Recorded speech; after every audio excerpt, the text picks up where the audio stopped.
Why does the prototype collect other experiments' body parts? Why does red smoke follow him everywhere he goes? And how did Kissy manage to release all that red smoke from his body? In this video, we're breaking down all of that, and we're also analyzing the full design of the prototype. Let's start with the red smoke. Every time the prototype appears, red smoke fills the area within seconds. When we first meet Giblet and the prototype suddenly appears, we can see that within just a few seconds, the entire place is filled with red smoke. When we meet him face to face in Lily's place, the same thing happens. The whole area once again fills with red smoke. The smoke follows him everywhere. So where does it come from? The answer likely connects back to Chapter 3. In Chapter 3, we learn that Catnap can release red smoke from his mouth, and at the end of Chapter 3, the prototype kills Catnap. Now remember something important. Catnap didn't just naturally produce that smoke. He had a mechanical device connected to his mouth that released it. And what do we know about the prototype? He collects parts. We can literally see Mommy Longlegs, Huggies, and Kissy's arms attached to him. So it's very possible that after killing Catnap, the prototype removed that mechanical smoke device and attached it to himself. That would explain why red smoke now follows him everywhere. But this creates a massive question. In Chapter 3, when the player inhales red smoke, he starts hallucinating. He even dies from it. But in Chapter 5, the red smoke does nothing to the player. When Kissy pulls something from the prototype's body and releases a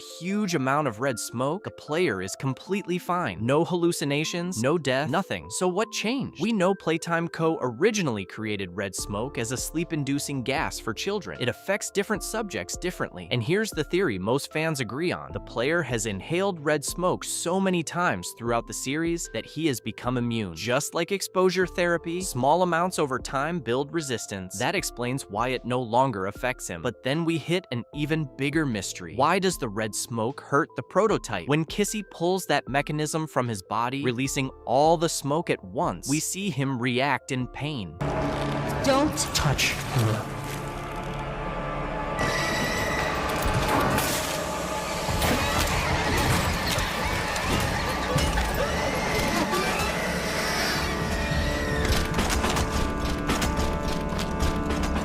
So if he attached the smoke device to himself, why would it hurt him? Here's where it gets interesting. Every experiment reacts differently to red smoke. Catnap used it, the player hallucinated from it. Children fell asleep from it, so maybe the prototype is vulnerable to it. Or maybe he was trying to become immune. Think about this. If the player can build immunity through repeated exposure, what if the prototype was trying to do the same? That would explain why he constantly releases small amounts of red smoke everywhere he goes. Controlled exposure, gradual resistance, but when Kissy ripped the device out and released a massive amount all at once, that was too much. He wasn't immune yet, and that sudden overload hurt him. Now that you understand the mystery of the red smoke, let's answer the bigger question. Why does the prototype collect other characters' body parts? Look at his body carefully. We can clearly see Mommy Longlegs' arm attached to him. We can see Kissy's arm. We can see Huggy's arm. And we know he likely took Catnap's red smoke device as well. To understand why he collects parts, you need to look at his full body carefully. Look closer at his torso. You can see 3 openings. In one opening, Mommy's arm is attached. In another, Kissy's arm. And in the third, Huggy's arm. All of these limbs connect directly into his body. That tells us something important. These parts are fully functional. At the end, when he kills Huggy and Kissy, we can clearly see Mommy's arm extending toward us, trying to grab. That confirms it. Every body part he attaches becomes active, which answers the next question. Why take Mommy's arm? Because she was incredibly strong. Why take Huggy and Kissy's arms? Because they are powerful experiments. He isn't collecting bodies for revenge, he is upgrading himself. Mommy's arm can stretch long distances. That allows him to grab things from far away. Huggy and Kissy are physically strong. By combining their parts, he becomes stronger than any single experiment. He is building the ultimate body. And this also raises another possibility. Maybe he didn't kill Catnap only because Catnap failed. Maybe he wanted the red smoke device, that mechanical system inside Catnap's mouth. If the prototype wanted immunity to red smoke, then taking that device makes sense. Now, let's talk about his design. His body looks strange, almost unfinished. His legs look robotic. His arms are mismatched. His face looks like a jester mask. It doesn't look natural because it is not. He constantly adds new parts. He upgrades over time. Maybe those 6 legs didn't originally belong to him. Maybe he replaced his lower body body entirely. And here's something very interesting. The prototype trophy we find in the game does not show legs. It only shows the upper body. But if you compare that to Mommy Longlegs trophy or Kissy's trophy, their designs are complete. So what does that mean? It means the prototype we see now is not the original design. He has evolved, he has modified himself, he has become something far more dangerous than he was at the beginning. And that makes him even more terrifying because he's not just a monster, he's a machine that upgrades itself. And that changes everything. And before we end this video, I know a lot of you still have questions. For example, why does he barely use Huggy's and Kissy's arms? We mostly see him using Mommy Longlegs' arm. Huggy and Kissy's arms don't seem as useful, so why take them at all? And another question, why did he take Catnap's red smoke device, but not his arms like he did with the others? It doesn't fully make sense at first. So here's the second theory. What if he didn't take Huggy's and Kissy's arms only for power? What if he took them as trophies? We already know the prototype has a twisted personality. He's calculated, but also cruel. Maybe attaching their arms isn't just about strength. Maybe it's about dominance, a reminder of who he defeated, a way to show himself and others how powerful he really is. Now think about Chapter 1. Huggy falls into the void.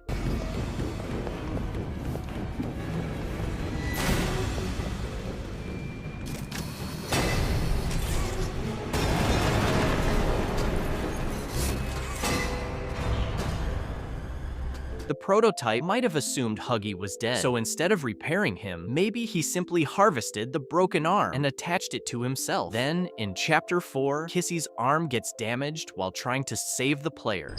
As for you two, try to land on your feet.